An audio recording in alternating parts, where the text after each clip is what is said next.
ప్రేక్షకులకు నమస్కారం అండి. ఇప్పుడు మనం జహీరాబాద్ మా ఫామ్ హౌస్లో ఉన్నాం. ఇక్కడ అనేక రకాలైన మూలికలు ఉన్నాయి. ఒక అద్భుతమైన గాలిని మీరు ఇక్కడ ఆస్వాదించవచ్చు. ఇక్కడికి వస్తే పచ్చదనం నా వెనకాల కనపడుతుందేమో మీకు. ఈ పచ్చదనం అనేది ఎక్కడ చూసినా ఇలాగే ఉంటుందండి. ఇక్కడ ఉండడం వల్ల ఏంటంటే మనం అత్యధికమైన ఆక్సిజన్ తీసుకుంటాం.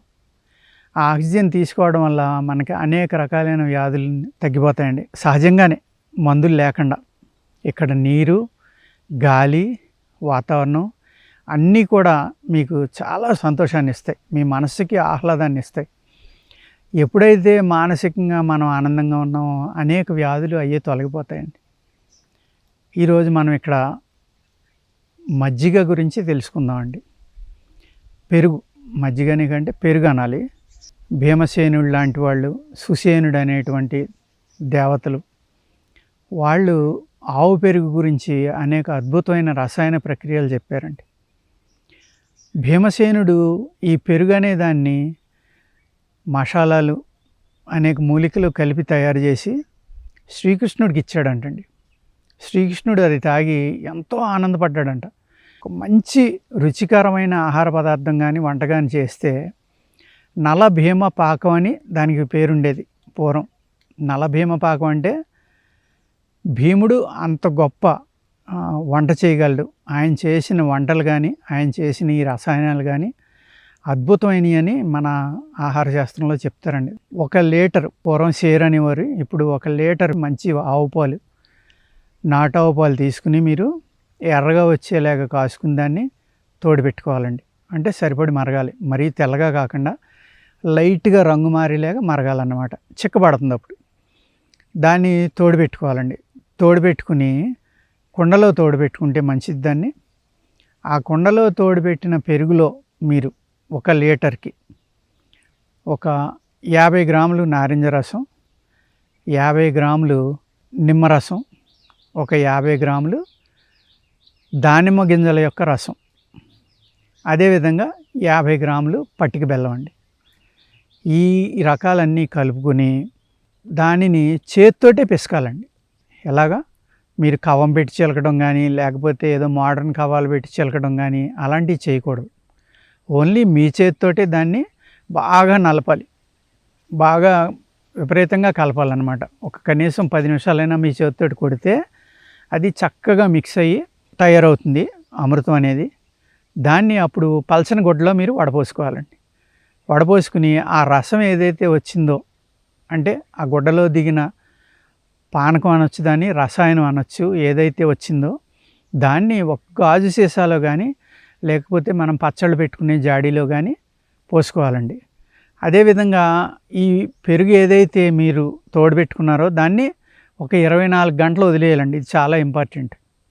వదిలేస్తే లైట్గా పులుస్తుంది. పులిసిన తర్వాత మాత్రమే ఈ విధమైన పని చేయాలి. ఆ పులిసిన తర్వాత అందులో ఏర్పడేది ఏదైతే ఉందో అది ప్రోబయోటిక్స్ అంటారు మనకు మామూలుగా మోడర్న్ సైన్స్లో. అంటే మన జీర్ణశక్తికి, మన యొక్క ప్రేగులకి కావలసిన మంచి బ్యాక్టీరియా ఏదైతే ఉందో ఆ బ్యాక్టీరియా దాంట్లో తయారయ్యి రెడీగా ఉంటుందండి. ఆ బ్యాక్టీరియా తయారయ్యి రెడీగా ఉండటం వల్ల ఏమవుతుందంటే, మీరు దాన్ని తీసుకోవడం వల్ల ఇమ్మీడియట్గా మీ ఇంటెస్టైన్స్, అంటే పెద్ద ప్రేగులు, చిన్న ప్రేగులు, ఇలాంటి లోపల ఏవైతే ఉన్నాయో లివర్, ఇవన్నీ దాన్ని లోపలికి తీసుకుని దాంట్లో ఉన్న శక్తిని గ్రహించి మీ శరీరానికి ఇస్తుందండి.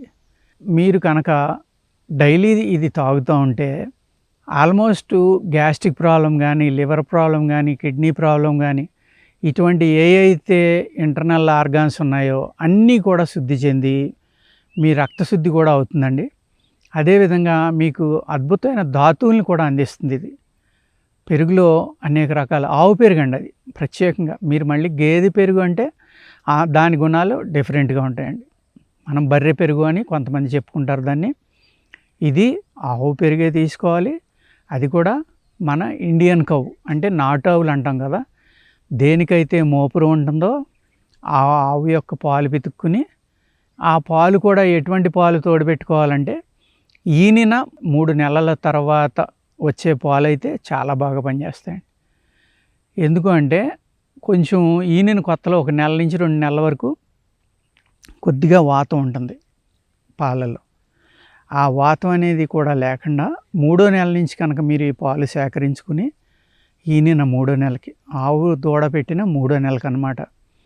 అప్పుడు కనుక మీరు పాలు తీసుకుని నేను చెప్పిన విధంగా కాసుకుని అది కుండలో తోడుపెట్టుకుని 24 గంటలు దాటిన తర్వాత కొద్దిగా పులవాలండి.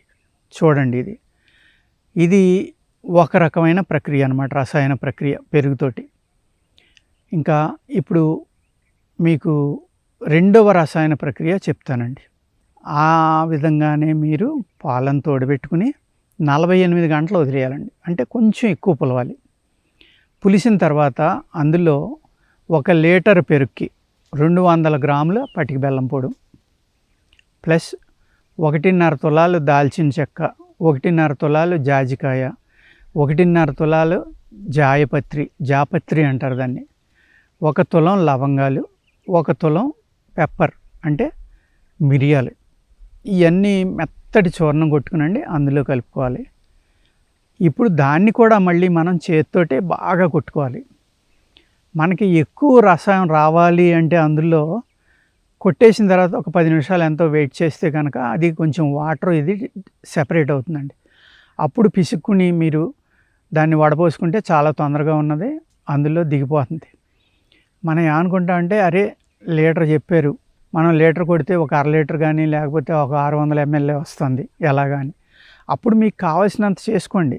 అంటే ఒక 5 రోజులు 6 రోజులు 7 రోజుల వరకు నిల్వ ఉంటుందండి. ఇది ఏమీ అవ్వదు. ఏదైతే రసం వచ్చిందో అందులోంచి ఏదైతే రసాయనం వచ్చిందో ఆ రసాయనాన్ని మీరు సీసాలో కానీ గాజు సీసా లేదు పచ్చళ్ళు నిల్వ చేసుకుంటాం కదండి, జాడీలు అంటాం మనం వాటిల్లో పోసుకుని మూత వేసుకుని వాసన కట్టి జాగ్రత్తగా ఉంచుకోవాలండి. సూక్ష్మజీవులు కానీ పురుగులు కానీ వెళ్ళకుండా నీడనుంచుకోవాలి, చల్లని ప్లేస్లో పెట్టుకోవాలి. ఆ నీడని చల్లని ప్లేస్ కావాలంటే పూర్వకాలం ఈ ఫ్రిడ్జ్లు అనేవి లేవు కాబట్టి ఇది ఫ్రిడ్జ్లో పెట్టకూడదండి. ఫ్రిడ్జ్లో పెడితే ఏమవుతుందంటే మళ్ళీ ఎక్కువ చలి వల్ల దాంట్లో ఉన్న ఏదైతే మనకు ఉపయోగపడే బ్యాక్టీరియా ఉందో ఆ బ్యాక్టీరియా చనిపోతుంది. కాబట్టి మీరు ఇసుక తీసుకోండి ఒక తొట్టులో, ఆ ఇసుకలో నీళ్లు పోసుకోండి. నీళ్లు పోసి ఈ జాడీ సగం వరకు ఆ ఇసుకలో ఉండేలా చూసుకుని మధ్య మధ్యన నీళ్లు పోసుకుంటూ ఉండండి. ఆ చల్లదనానికి ఇందులో ఉన్న రసాయనం అనేది పాడవకుండా నిల్వ ఉంటుందండి. దానిని రోజు ఉదయం లేవగానే పరగడుపుని తాగాలి. ఎంత 200 ml వరకు, ఒక మీడియం గ్లాస్ అన్నమాట.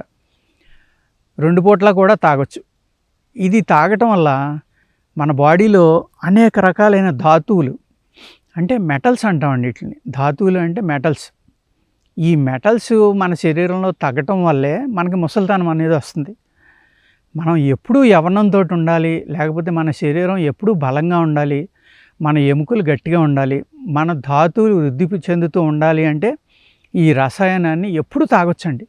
పిల్లలకైతే ఒక 100 ml ఇవ్వండి, పెద్దవాళ్ళు అయితే ఒక 200 ml నుంచి 1/4 లీటర్ వరకు తీసుకోండి రోజుకి ఒకసారి. పిల్లలకి మరి మీరు చిన్నతనంలో కనుక ఇది అలవాటు చేసి కంటిన్యూగా ఇస్తూ ఉంటే మీరు ఆల్మోస్ట్ వాళ్ళకి ఏ మందులు వాడవలసిన అవసరం రాదండి.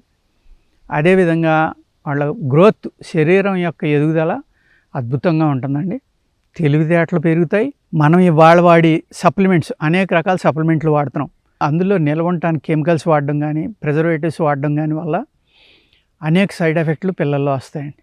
అటువంటి ఏమీ లేకుండా మీరు కనుక మీ పిల్లలకి అద్భుతమైన కాల్షియము, మినరల్స్ అన్నీ అందాలి అనుకుంటే ఈ రసాయనాన్ని మీరు తయారు చేసుకొని మీరు మీ పిల్లలు అందరూ తాగితే మీరు ఎన్నో రకాలైన వ్యాధుల నుంచి బయటపడి చాలా ఆరోగ్యంగా, చాలా బలంగా కూడా ఉంటారు. మీరు ఆరోగ్యం ఒకటే కాదు, మీకు కావాల్సిన ఇమ్యూనిటీ అనేది అద్భుతంగా పెరుగుతుందండి. అన్ని ఏజ్ గ్రూపుల వాళ్ళకి ఎవరైనా తాగొచ్చు ఇది. దీనికి పథ్యం అనేది లేదండి.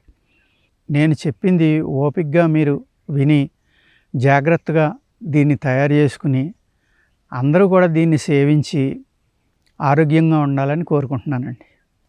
నమస్తే అండి.